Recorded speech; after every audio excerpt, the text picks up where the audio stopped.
बिस्मिल्लाहिर्रहमानिर्रहीम।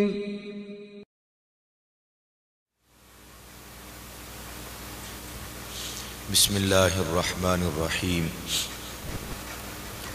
अल्हम्दुलिल्लाहि वकफ़ा वस्सलातु वस्सलामु अला सय्यिदिनिल मुस्तफ़ा व अला आलिहि त्वय्यिबीन त्वाहिरीनल औलिया व अला आलिहि व अस्हाबिहि व अहलि बैतिहि व रुफ़क़ा। अम्मा बाद फ़अऊज़ु बिल्लाहि समीइल अलीम मिनश्शैतानिर्रजीम। बिस्मिल्लाहिर्रहमानिर्रहीम। अल्लज़ीना आतैनाहुमुल किताब यतलूनहु हक़्क़ तिलावतिहि उलाइका युमिनून बिही व मन यकफुर बिही फ़उलाइका हुमुल खासिरून। आमन्तु बिल्लाहि सदक़ल्लाहु मौलानल अज़ीम। इन्नल्लाहा व मलाइकतहु युसल्लूना अलन नबी या अय्युहल्लज़ीना आमनू सल्लू अलैहि व सल्लिमू तस्लीमा। अस्सलातु वस्सलामु अलैका या सय्यिदी या रसूल अल्लाह। अस्सलातु वस्सलामु अलैका या सय्यिदी या हबीब अल्लाह। अस्सलातु वस्सलामु अलैका या सय्यिदी या शफ़ीअल मुज़निबीन व अला आलिका व अस्हाबिका या सय्यिदी या रहमतल लिल आलमीन। अल्लाह जल्ला व अला की बारगाह समदियत में इंतहाई आजिज़ाना हम्दो सना का नजराना अक़ीदत पेश करने के बाद हुज़ूर नबी रहमत ख़त्मी मरतबत मुस्तफ़ा जान रहमत सल्लल्लाहु ताला अलैहि व आलिहि वसल्लमा की बारगाह ज़ीशान में इंतहाई आजिज़ाना दुरूदो सलाम का नजराना पेश करने के बाद इंतहाई वाजिबुल एहतराम ज़विल एहतशाम अहबाब ज़ी वक़ार रब्बे ज़ुल जलाल का एहसान अज़ीम जिस मालिक कायनात ने आपको और मुझे अपने फ़ज़ल और करम से रमज़ानुल मुबारक की दूसरी सहरी और नमाज फ़जर बाजमात अदा करने की तौफ़ीक़ अता की। खलाक़ लम यज़ल हम सब को हकीकी मानों में रमज़ानुल मुबारक की बरक़ात को हासिल करने की तौफ़ीक़ नसीब फरमाए। हमारे बीमारों को सेहत व आफ़ियत और शिफ़ाए कामिला नसीब फरमाए और हमारे फ़ौत शुदगान की बख्शिश व मग़फ़िरत फरमाए। आज हमारी गुफ्तगू का उन्वान तिलावत कुरान की अज़मतें हैं। एक दौर था कि जब हर मुसलमान घर के अंदर बिलखुसूस नमाज फजर की अदायगी के बाद कुरान मजीद फुरकान हमीद की तिलावत का मामूल था। हमने भी वो हसीन और दिल नवाज लम्हा देखे हैं जब हमें उठाने के लिए हमारे बुजुर्ग, हमारे वालिद साहिब, हमारी वालिदा और हमारी दादी जान रहमहुमुल्लाहु ताला उठाने के लिए कुरान मजीद फुरकान हमीद की लोरियां दिया करते थे और हमारी अक्सर आंख उस वक्त बेदार होती थी जब इन ज़वात में से कोई ना कोई कुरान मजीद फुरकान हमीद की तिलावत कर रहा होता था। या नबी मुकर्रम नूर मुजस्सम शफ़ीए दो आलम सल्लल्लाहु अलैहि वसल्लम की ज़ात अक़दस पे दुरूद व सलाम बड़े सोशो गुदाज के साथ भेजा जा रहा होता था। लेकिन अब हालत यह है, इसके अंदर हम भी गिरफ्तार हैं। सुबह के वक़्त में कुरान मजीद फुरकान हमीद की तिलावत, कुरान मजीद की ज़ियारत तो दूर की बात है, हमें माअज़ल्लाह उठते हुए बेदार होते हुए वालिदैन की ज़ियारत की भी तौफ़ीक नसीब नहीं होती। और एक वक्त था कानों में पड़ने वाली आवाज़ हमारे बुजुर्गों की होती थी, जिस तरह कि मैंने अर्ज किया। और पहले जब आंख खुलती थी तो सबसे पहले वालिदा माजिदा का चेहरा आंखों के सामने आता था। अक्सर वालिद साहब का चेहरा नजर आता था या बुजुर्गों का। अब हाल हमारा ये हो चुका है कि आंख खुलती बाद में है लेकिन सबसे पहले हम अपने मोबाइल की तरफ लपकते हैं और हमें उसकी फिक्र होती है। ये मुसलमानों का शेवा नहीं है, तर्ज हयात नहीं है, अंदाज़े ज़िंदगी नहीं है।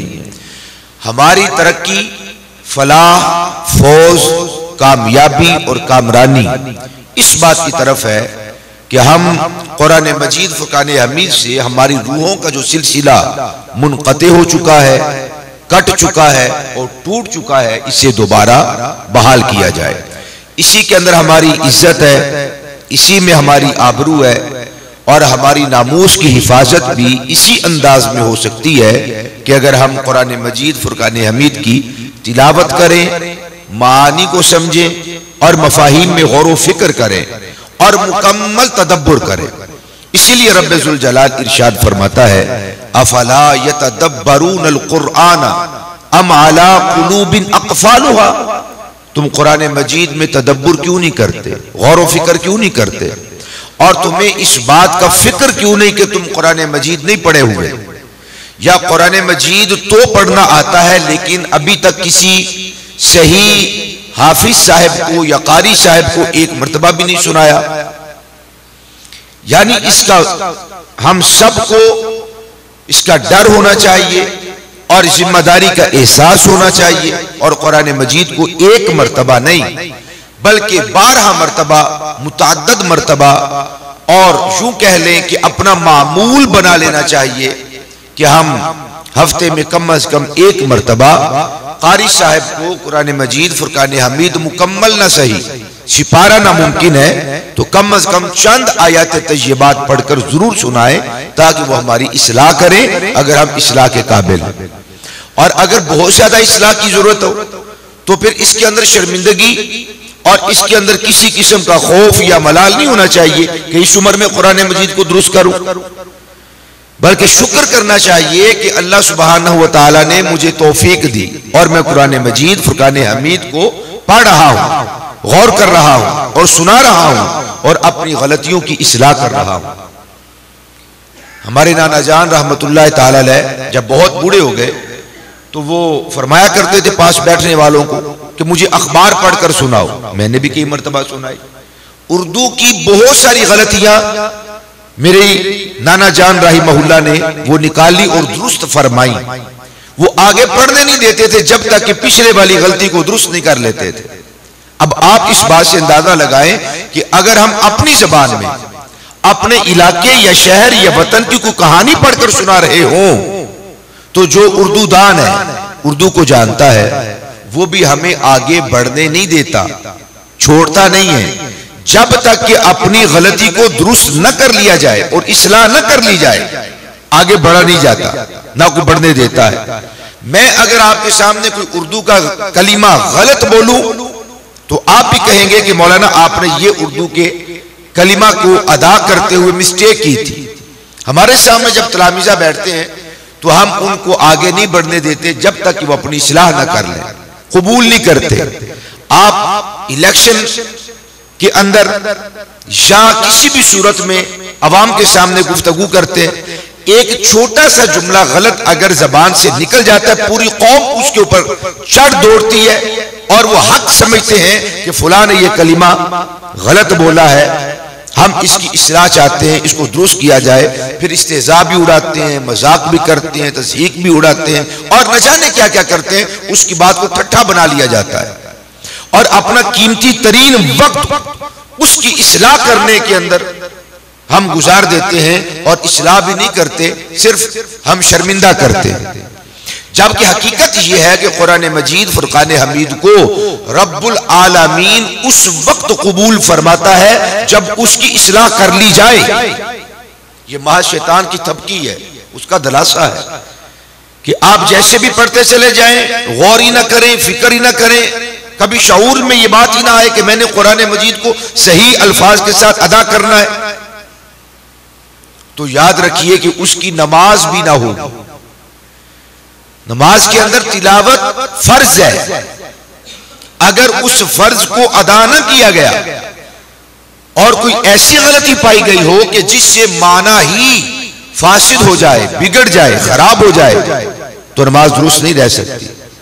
हम हजारों सजदे भी करें, क्या आप अगर या मैं या कोई शख्स, मुझे बताइएगा पूरी होश के साथ, बगैर वुजू के नमाज पढ़ना चाहें, आपका दिल करे कभी, हर रोज वुजू करके नमाज पढ़ता हूं, आज भी गैर वुजू के नमाज पढ़ लेता हूं, तो क्या आप पढ़ेंगे नमाज? अगर पढ़ी तो कबूल होगी? ये मैं बहुत बड़ी मिसाल दिया करता हूं। क्यों नहीं कबूल होगी? क्या किसी मौलवी ने कबूल करनी है? कबूल तो अल्लाह ने करनी है ना। तो आप बगैर वुजू के नमाज पढ़ ले। अल्हम्दुलिल्लाह, इस मसला के अंदर आपको शैतान नहीं बेकाता। शैतान कहां पर बेकाता है? रोजे की सहरी के वक्त, अफ्तार के वक्त, कुरान मजीद फुरकान हमीद के मामला में कि पढ़ लो, खैर सल्लाह, कबूल तो अल्लाह ने करनी है। याद रखिए कि अगर कोई ऐसी गलती पाई गई जिसको जली गलती कहा जाता है, उससे माना फासिद हो जाए, खराब हो जाए, माना बिगड़ जाए, जितना भी इखलास हो, जितना भी तवाज़ो हो, जितनी भी खुशू हो और जितने भी आदाब को बजा लाया जाए, नमाज अदा नहीं होगी जब तक कि कुरान मजीद को हकीकी और सही मानों में अदा नहीं किया जाएगा। अहले ईमान की अलामात में से, मोमिन की अलामात में से एक अलामत यह है, फरमाया अल्लज़ीना आतैनाहुमुल किताब यतलूनहु हक़्क़ तिलावतिही। फरमाया मोमिन वो है, उसकी अलामात में से एक अलामत यह है कि हमने जिनको किताब अता की है, यानी मुसलमान मोमिन जिनको कुरान अता हुआ, यतलूनहु हक़्क़ तिलावती, जब वो उस कुरान की तिलावत करते हैं तो तिलावत का हक अदा कर देते हैं। अब आप समझिए, गौर कीजिए कि जिस हक को अल्लाह तबारक व तआला चाहता है कि अदा किया जाए, क्या हमने वो अदा किया है? 30 साल में, 40 साल में, 50 साल में, 60 साल में, 70-80 साल की उम्र में? अगर हमने हक अदा कर दिया है तो अल्लाह का शुक्र करना चाहिए, वरना फिक्र करनी चाहिए। फरमाया मोमिन वो है हक़्क़ तिलावती, वो कुरान की तिलावत का हक अदा कर देते हैं। उलाइका युमिनून बिही, अल्लाह ताला फरमाता है यही लोग हैं जो ईमान वाले। ये मोमिनीन की अलामत है और निशानी है। अगर किसी ने पहचान ना हो कि ये मुसलमान है, ये मोमिन है, काबिल कबूल है, महबूब और मुकर्रब है, उन अलामात में से एक है कि वो इंतहाई सोज गदास के साथ कुरान मजीद फुरकान हमीद की बाकसरत तिलावत करने वाला होगा, और जब तिलावत करेगा तो उसका हक अदा कर देगा। वमन यकफुर बिही फउलाइका हुमुल खासिरून, जिसने गौर न किया, तदब्बुर न किया, फिक्र न किया और कुरान मजीद फुरकान हमीद की तिलावत न की और हक न अदा किया, मेरा रब फरमा रहा है कि ऐसे लोग कि जो नाशुक्री करें, इनकार करें, फउलाइका हुमुल खासिरून, दोनों जहानों में वही लोग नुकसान उठाने वाले। अब ये तो रब्बुल आलमीन का हुक्म है, इसलिए हमें मुकम्मल गौर व फिक्र करना चाहिए। अगर से हम एक सिपारा ना पढ़े, 2 सिपारे ना पढ़े, रोजाना 1 मंजिल ना पढ़े, हमें यह जरूर चाहिए कि हम जितना भी कुरान मजीद फुरकान हमीद पढ़े, तिलावत का हक अदा करने का यह माना नहीं कि एक दिन में सारा कुरान मजीद पढ़ लिया जाए। हालांकि हजरत मौला कायनात अलीजुल मुर्तदा कर्रमल्लाहु वजहुल करीम के बारे में मारूफ है, एक दिन और रात के अंदर 8 कुरान मजीद फुरकान हमीद का खत्म फरमाया करते थे। 8 कुरान मजीद। और आपकी करामात में से एक करामत यह है कि अपने घोड़े की एक रुकाब में पांव डालते और दूसरा पांव दूसरी रुकाब में डालने से पहले पहले अलहम से लेके वन्नास तक सारा कुरान मजीद फुरकान हमीद तिलावत कर लिया करते थे। ये आपकी करामात में से है। और आपकी करामात में से ये बात शामिल और दाखिल है कि जिस भी आयत तैयबा की तिलावत फरमाते उसके पूरे मानी में गौर व फिक्र फरमाते और उसकी जो तफसीर, तौज़ीह और तशरीह हो सकती है, कुरान मजीद को महज अल्फाज के साथ न पढ़ा करते थे, बल्कि उसके मानी भी साथ साथ गौर व फिक्र फरमाते रहते, यहां तक कि सुबह और शाम में 8 कुरान मजीद फुरकान हमीद को खत्म फरमा लिया करते थे, तिलावत को मुकम्मल कर लिया करते थे। ये असहाबे रसूल की कुरान मजीद के साथ मोहब्बत और उनका शगफ है। लेकिन हमारे लिए हुक्म क्या है? फरमाया व कुरआनन फरक़नाहु लितक़रअहु अलन्नास। ए हबीब, हमने कुरान मजीद को थोड़ा थोड़ा करके और जुदा जुदा करके इसलिए नाज़िल किया है, लितक़रअहु अलन्नासी अला मुक़्सिन वनज़्ज़लनाहु तंज़ीला। हमने थोड़ा थोड़ा जुदा जुदा इसलिए कुरान मजीद उतारा है ताकि आप भी अपनी उम्मत पर इस कुरान मजीद फुरकान हमीद को यकबारगी तिलावत न करें, आप भी थोड़ा थोड़ा अपनी उम्मत पर, अपने गुलामों पर और मानने वालों पर तिलावत फरमाएं, ताकि जितना आप पढ़े वो उतना गौर फिक्र कर ले, और जितना गौर फिक्र करें उसके ऊपर अमल करने की भरपूर शाही और कोशिश कर ले। वनज़्ज़लनाहु तंज़ीला, और हमने कुरान मजीद फुरकान हमीद को थोड़ा थोड़ा करके आपके कल्ब मुक़द्दस पे नाज़िल फरमाया। जितना भी एक आयत तय्यबा पढ़ी जाए और एक आयत एक हफ्ते में पढ़ी जाए या एक आयत एक महीने में पढ़ी जाए, गौर करना चाहिए कि हमारा रब फरमा क्या रहा है, उसका मज़मून याद करना चाहिए, उसका तर्जुमा याद करना चाहिए, और अगर अल्लाह ताला सआदत अता फरमाए तो उसकी तफसीर भी याद कर लेनी चाहिए। ये लाजमी नहीं, जरूरी नहीं कि एक दिन में एक रुकू पढ़े उसका तर्जुमा याद करें। जी नहीं याद होता तो एक आयत ले लीजिए, आसान आयत ले लें। अगर आपको अलहम्द का तर्जुमा आता है तो सुभान अल्लाह, तफसीर को समझने की कोशिश फरमा ले। सूरा इखलास का तर्जुमा आता है तो सुभान अल्लाह, उसके मानी के ऊपर गौर फिक्र कर ले। कोई और सूरत ले लें, कोई और आयत ले लें, एक दिन में, 2 दिन में, 4 दिन में, 7 दिन में, 1 महीने में एक आयत ले, उसका तर्जुमा समझे कि हमारा रब क्या फरमा रहा है, उसे याद कर लें, अज़बर कर लें। अज़बर साल में 12 आयत तय्यबात के आप आलिम बन जाएंगे। मैं अभी आपसे सवाल करता हूं,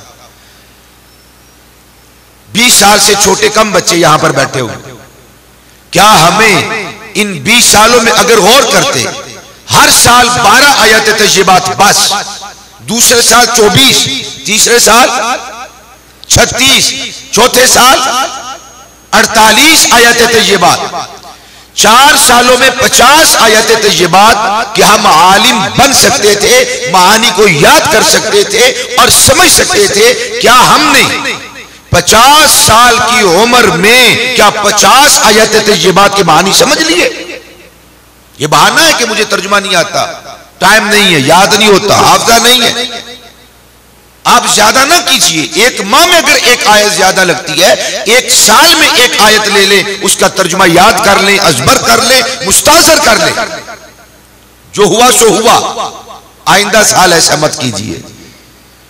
इसलिए फरमाया कि हमने इसे थोड़ा थोड़ा करके नाज़िल किया है, और फिर जितना पढ़े उसके ऊपर उतना गौर फिक्र भी होना चाहिए कि मैं क्या पढ़ रहा हूं। आज हमारे वजूद पर कुरान मजीद को पढ़ते हैं, सुनते हैं, हलावत माज़ अल्लाह हमें नसीब नहीं होती, और हमें हमारे वजूद पर कोई असर नहीं होता, और हम अपने अंदर कोई तब्दीली महसूस नहीं करते। असहाबे रसूल का मामला क्या था? वो अशार के, नगमात के, गानों के, पहला जो दौर था अरब का, वो दिलदादा थे, और एक एक शख्स को हजारों की तादाद में अशार याद होते थे। इस्लाम तशरीफ लेकर आया, बादल छट गए, नहुशत खत्म हो गई, ईमान, रोशनी, चाशनी, हर तरह की तरीकियां, जुल्मतें कफूर हो गई, और सीने रोशन हुए, मुनव्वर हुए। असहाबे रसूल का मामूल क्या था और उनका आलम क्या था तिलावत का?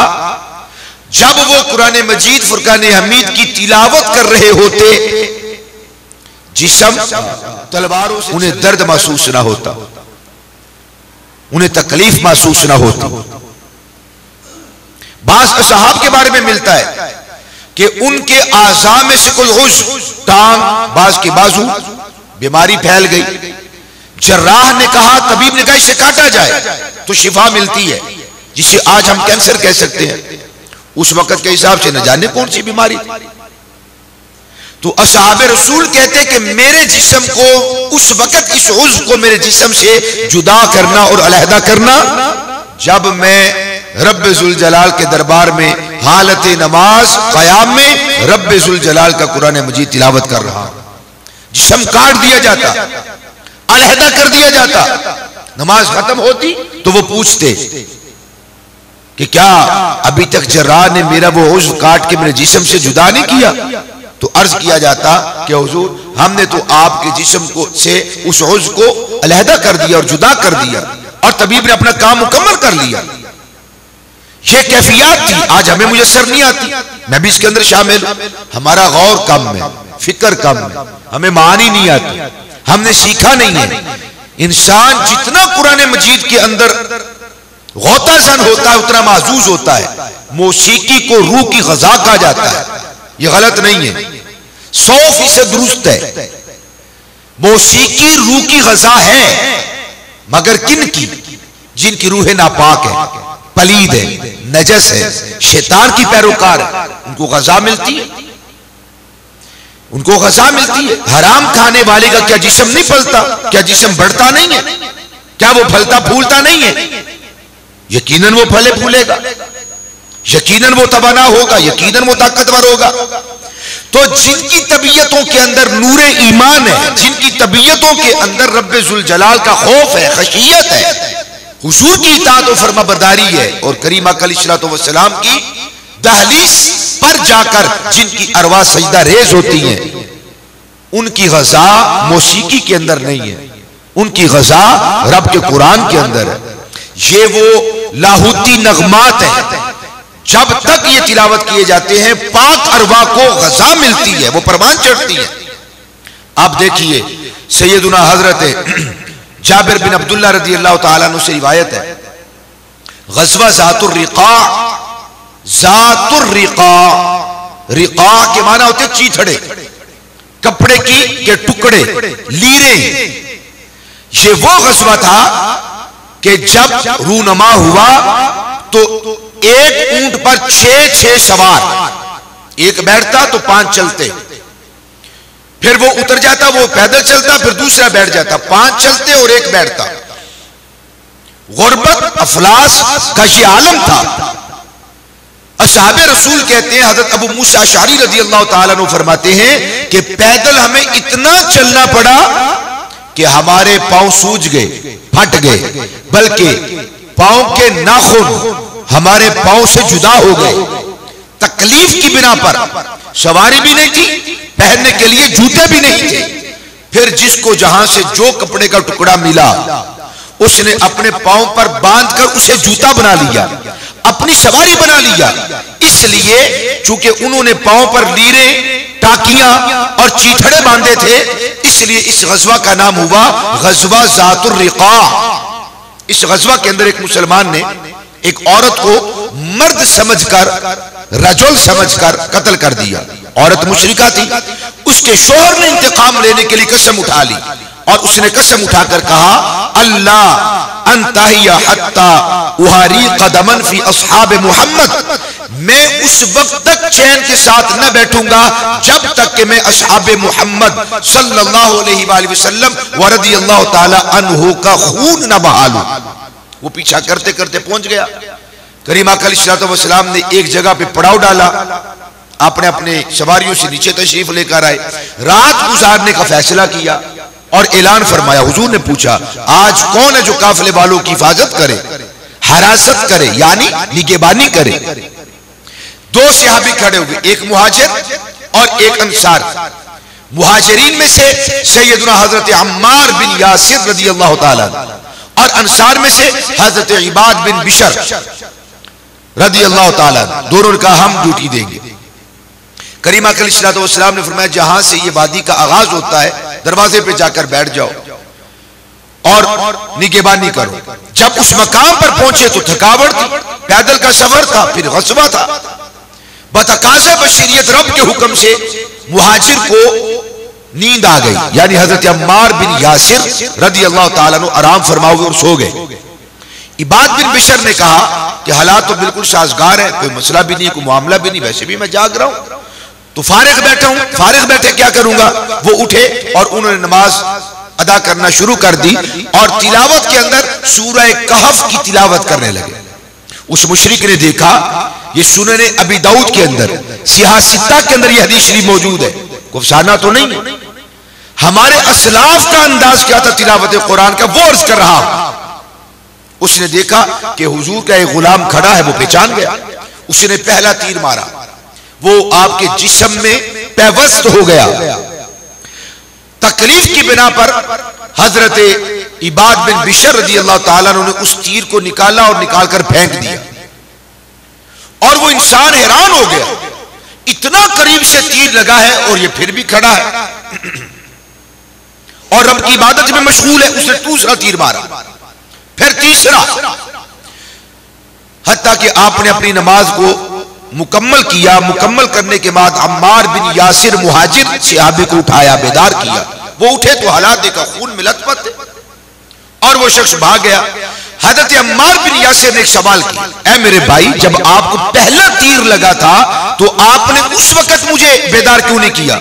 और लफ्ज बड़े खूबसूरत है, सुभान अल्लाह, अल्लाह की शान कि इतने तीर खाने के बाद और खून में लथपथ होने के बावजूद कोई शी तक आपने निकाली नहीं, शोर ही नहीं किया, कोई बाबेला नहीं मचाया, आपने आवाज तक नहीं निकाली, नमाज को खत्म ही नहीं किया, आप नमाज पढ़ते रहे। आप ये कलीमा ताज्जुब था, सुभान अल्लाह। यानी इसके कई माना हो सकते हैं, वाह क्या बात है, माशाअल्लाह। तो हैरान हुए, ताज्जुब का इजहार किया और फरमाया, अला अंबहतनी अव्वला मा रमा, ऐ मेरे भाई, जब आपको पहला तीर लगा था आपने मुझे क्यों नहीं मुतनब्बे किया, क्यों नहीं बेदार किया, क्यों नहीं जगाया मुझे? तो आपने क्या फरमाया? अंसारी सहाबी कहने लगे, कुन्तु फी सूरतिन अक़रऊहा फलम उहिब्बा अन अक़तअहा, फरमाया कि मैं नमाज में हालत क़याम में सूरह कहफ की तिलावत कर रहा था, मुझे ये बात गवारा नहीं हुई कि मैं आधी पढ़ूं और फिर छोड़ दूं अपनी जान बचाने के लिए। तो मैंने ये फैसला किया कि इस सूरा को मुकम्मल किया जाए। वो तीर मारता रहा, मैं खाता रहा और सूरह कहफ को मुकम्मल करता रहा। और बाज़ रिवायात में कि आपने कहा कि मैं नमाज को फिर भी मुकम्मल न करता, अगर मुझे काफिले वालों की हिफाजत और नबी पाक अलैहिस्सलातु वस्सलाम का जो हुक्म था उसका पास ना होता, मुझे डर था, खौफ था, अंदेशा था कि हुजूर के गुलामों को कोई नुकसान ना पहुंचाए, तो मैंने इसलिए अपनी नमाज को जल्द अज जल्द मुकम्मल किया। जब कुरान मजीद की तिलावत की जाए तो याद रखिए रहमतों का नुज़ूल होता है। हम उसे महसूस ना करें तो ये हमारी गलती है, हमारी कजी है, हमारी कमी है, ये हमारी कोताही है। हो ही नहीं सकता कि कहीं पर कुरान मजीद की तिलावत हो और वहां पे अनवार व तजल्लियात ना बरसते हो। घर घर की परेशानी है, जादू टोने की, जिन्नात की और हवाई चीजों की, और इन चक्रों में पड़कर हम खुद भी और अपनी पूरी फैमिली को और बाज़ औक़ात एक इलाके को, एक मोहल्ले को चक्करों के अंदर डाल देते हैं। और वो चक्कर ऐसे कि अल अयाज़ु बिल्लाहि ताला, हमने सुना, पढ़ा, देखा भी कई लोगों को कि लोग अपनी हुर्मत, अपनी नामूस, अपनी इज्जत को गवा बैठते हैं इन चक्रों के अंदर कि ये हवाई चीजों को निकाला जाए, जिन्नात को भगाया जाए। हमारे नाना जान के पास अगर कोई आता ना इस तरह का, तो आप फरमाते मैं कौन होता हूं कि मेरे दम से आपको आराम आए, शिफा मिल जाए, जिन्नात भाग जाए। जिस शख्स के जिन्नात और शैतान, पंजाबी में कहते थे, कुरान भी पढ़े फिर भी मगरो ना लथन, कुरान मजीद पढ़ा जाए फिर भी वो पीछा न छोड़े, तो फिर मेरा दम दरूद क्या करे? मतलब क्या था? आप कुरान नहीं पढ़ते। आज ना चाकियां हैं, आज परेशानियां हैं, आज इस्तिराब है, आज दुख और तकलीफें हैं, आज मसहबो आलाम है, आज कारोबार नहीं है। हम घंटों घंटों कोसते हैं, घंटों घंटों गालियां देते हैं, घंटों घंटों बेमकसद और फजूल बहस करते हैं, गुफ्तगू करते हैं, और चौकों में बैठ के, घरों में बैठ के आबाद है। सियासत आज का जो हम ये वक्त गुजार रहे हैं, कौन चढ़ गया, कौन उतर गया, किसने क्या चालाकी खेली, हमारे पास ये फजूल अबहास के लिए घंटों मौजूद है और एनर्जी मौजूद है। कुरान पढ़ने के लिए क्यों नहीं, गौर फिक्र क्यों नहीं करते? आज वक्त है कि कुरान मजीद को इस तरह पढ़ा जाए और इस अंदाज में पढ़ा जाए जिस लहजे में और जिस अंदाज में रब ने इस कुरान को उतारा है, सारे दुख खत्म हो जाएंगे, मुसीबतें भाग जाएंगी, बीमारियां नजर नहीं आएंगी, नाचाकियां खत्म होंगी, उल्फत पैदा होगी, आपस में मवद्दत और मोहब्बत होगी। औलाद की अपने वालिदैन से दूरी और वालिदैन की अपने औलाद से दूरी, इसका सबब यह है कि हमने अल्लाह के कुरान का दामन छोड़ रखा है। हम दुआ तो करते हैं कि हमें हजरत उमर इब्ने खत्ताब रज़ी अल्लाह ताला अन्हु का कोई जानशीन मिले। क्या कभी यह भी हमने मांगा कि जो उनकी रियाया थी, हमारे हुक्मरानों को, हमारे हाकिमों को, हमारे बादशाहों को ऐसी रियाया भी मिले जैसे उनकी रियाया थी, जैसे उनकी कौम थी, नेकियों पे मुस्तआद, तैयार रहने वाली, तैयार करने वाली। अल्लाह ताला के हुजूर हम दुआ करते हैं कि खल्क़ लम यज़ल हमें भी ऐसा पाकीज़ा मुसलमान बनने की तौफीक अता फरमाए और कसरत के साथ गौर फिक्र करने और तिलावत कुरान का शरफ नसीब फरमाए। वमा अलैना इल्लल बलाग।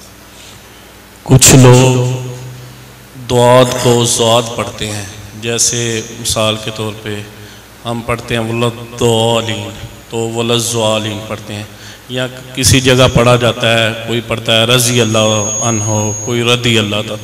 तो दुआत को किस जगह दुआत पढ़ना चाहिए या ज़ात पढ़ना चाहिए? इसका दुआत को ज़ात पढ़ना चाहिए या दुआत ही पढ़ना चाहिए? तो याद रखिए कि जो असल तलफ़ुज़ है अरबी के अंदर वो दुआत है।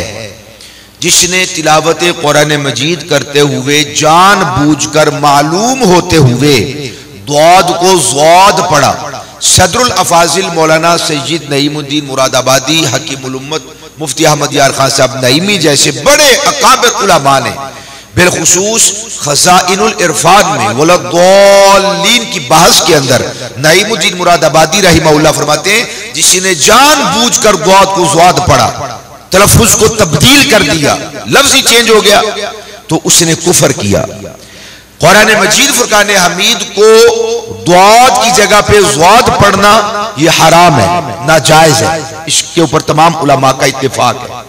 और इसके अलावा अगर कोई शख्स दुआत को ज़ात पढ़ता है तो उसे भी दुआत ही पढ़ना चाहिए, उसे ज़ात नहीं पढ़ना चाहिए। लेकिन बिलखुसूस तिलावत कुरान मजीद के अंदर ज़ात नहीं पढ़ना चाहिए, दुआत ही पढ़ना चाहिए।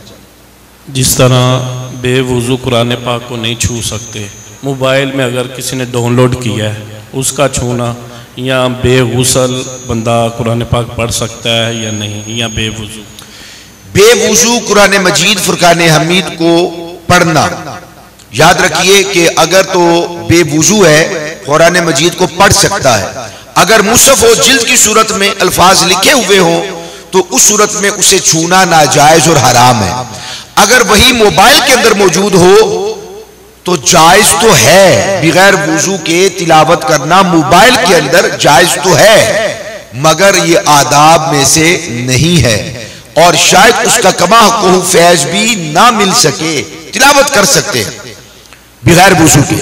ये उसी इसकी बहुत सारी उलमा ने सूरतें बयान की हैं कि जिस तरह एक शीशे का संदूक हो और उसके अंदर कुरान मजीद रखा जाए और कुरान मजीद को खोल दिया जाए, आप ऊपर हाथ फेरेंगे तो आपका या मेरा हाथ कुरान मजीद के ऊपर या अल्फाज के ऊपर नहीं, बल्कि वो शीशे के ऊपर है। इसी तरह स्क्रीन के अंदर जो कुरान मजीद की सूरत वाज़े होती है तो नंबर एक वो अल्फाज नहीं है। अगर अल्फाज भी हो तो सारा हमारा हाथ उन अल्फाज के ऊपर नहीं लगता, बल्कि वो जो गिलास है, शीशा है, उसके ऊपर हमारा हाथ लगता है। ये बिल्कुल ऐसे ही है जैसे कुरान मजीद को खोला हो और शीशे का संदूक हो, आप ऊपर हाथ रखें, दाएं और बाएं हाथ रखें, बिल्कुल जायज है कि हमारा हाथ कुरान मजीद यानी मुसहफ को टच नहीं करता। यहां पर भी ऐसे बगैर वुजू के मोबाइल पे कुरान की तिलावत भी कर सकते हैं। अगर ऊपर शफा तब्दील करना पड़े उंगली भी लगा सकते हैं, लेकिन लगानी नहीं चाहिए, उसे बावुजू होकर कुरान मजीद की तिलावत करनी चाहिए। अगर कोई शख्स जनाबत की हालत में गुस्ल उस पर वाजिब है, फर्ज है, तो उस सूरत के अंदर वो कुरान मजीद को भी नहीं छू सकता और तिलावत भी नहीं कर सकता। हाँ, उसके मानी को ज़हन के अंदर अगर आते हैं तो इसकी इजाजत है। तर्जुमा भी ना पढ़े उर्दू के अंदर, पंजाबी में या अपनी जबान के अंदर तर्जुमा भी पढ़ना जायज नहीं है बेगुसल आदमी का। उसे चाहिए कि वो गुस्ल करे और उसके बाद तिलावत कुरान मजीद फुरकान हमीद करे। आमीन। अल्लाहुम्मा सल्ली अला सय्यिदिना व मौलाना मुहम्मदिन मादनिल जूदि वल करम मंबाइल इल्मि वल हिल्मि व बारिक व सल्लिम व सल्लु अलैहि या इलाहल आलमीन या अरहमर राहिमीन। मुस्तफ़ा जान रहमत सल्लल्लाहु अलैहि वसल्लम के सदक़े तुफैल ऐ मेरे मालिक हम सब की इस हाज़िरी को शर्फ कबूलियत अता फरमा। या इलाहल आलमीन अपनी बारगाह आलिशान में मुस्तजाब फरमा। या इलाहल आलमीन हमारी सहरियाँ हमारी इफ्तारियाँ अपनी बारगाह में कबूल व मंजूर फरमा। रमज़ानुल मुबारक से ईमानों में एहतराम बजा लाने, ताज़ीम और तकरीम बजा लाने की तौफीक नसीब फरमा। हमारे दिलों को बुग़्ज़ से, कीने से, हर किस्म की अदावत और दुश्मनी से पाकीज़ा फरमा। हमारे क़ुलूब व ज़हान को मुनव्वर फरमा, पाकीज़गी नसीब फरमा, रोशनी नसीब फरमा, शऊर नसीब फरमा। ऐ अल्लाह जहालत की जिंदगी से हमें महफूज फरमा, जहालत की मौत से हमें महफूज फरमा। अपनी बारगाह में झुकने का सलीका नसीब फरमा। रातों की नीम शबी की आहें नसीब फरमा, सिस्कियां नसीब फरमा। अपनी बारगाह में झुकने का हम सबको करीना नसीब फरमा। या इलाहल आलमीन अपने हबीब मुकर्रम सल्लल्लाहु अलैहि वसल्लम का सदका कुरान मजीद फुरकान हमीद को पढ़ने, तिलावत करने, मानी को समझने, गौताजन होने की हम सबको तौफीक नसीब फरमा। हम सब के लिए आसानियां पैदा फरमा। हमारी अरवाह को तिलावत कुरान मजीद फुरकान हमीद की ज़ौक़ और शौक़ नसीब फरमा। या इलाहल आलमीन हमारी अरवाह को कुरान मजीद फुरकान हमीद का ज़ौक़ और शौक़ नसीब फरमा, ताल्लुक़ और निस्बत कायम फरमा। या इलाहल आलमीन अपने हबीब मुकर्रम का सदका हमारे बीमारों को सेहत व तवानाई नसीब फरमा। हम सब के फौशुदगान की बख्शिश व मग़फ़िरत फरमा। कुल मुस्लिमीन कुल मुस्लिमात जमी मोमिनीन जमी मोमिनात के हक़ में ये दुआएं कबूल व मंजूर फरमा।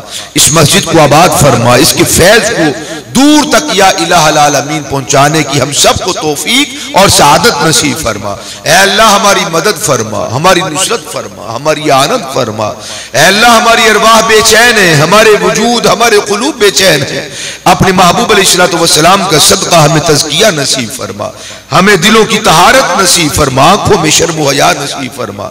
ऐ अल्लाह अपने हबीब मुकर्रम का सदका सारी जिंदगी हुजूर से वफा करने की तौफीक नसीब फरमा, हमें वफादार रहने की तौफीक नसीब फरमा। हमारी नस्लों की खैर फरमा, हमारी औलादों की खैर फरमा। या इलाहुल आलमीन हम सब की खैर फरमा। हम सबको हक़्क़े मुसलमानी सही मानों में अदा करने की तौफीक नसीब फरमा।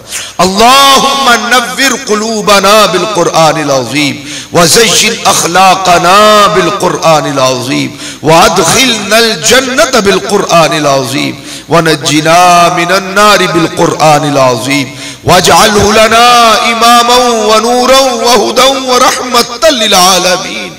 या इलाहुल आलमीन दर्स कुरान मजीद के इनेक़ाद में हमारे जितने दोस्त अहबाब बुजुर्ग शामिल हाल रहते हैं मेरे मालिक सब की हाजिरी कबूल व मंजूर फरमा। हमारी जो बहनें हाजिर होती हैं अपने महबूब का सदका कबूल व मंजूर फरमा। इंटरनेट के जरिए से जितने अहबाब हमारे साथ शामिल हाल रहते हैं सबकी नेक और हाजात दुआओं को या इलाहुल आलमीन कबूल व मंजूर फरमा। फसल्लल्लाहु तआला अला खैरि खल्क़िही सय्यिदिना व मौलाना मुहम्मद व अला आलिहि व अस्हाबिही अजमाईन बिरहमतिका या अरहमर राहिमीन।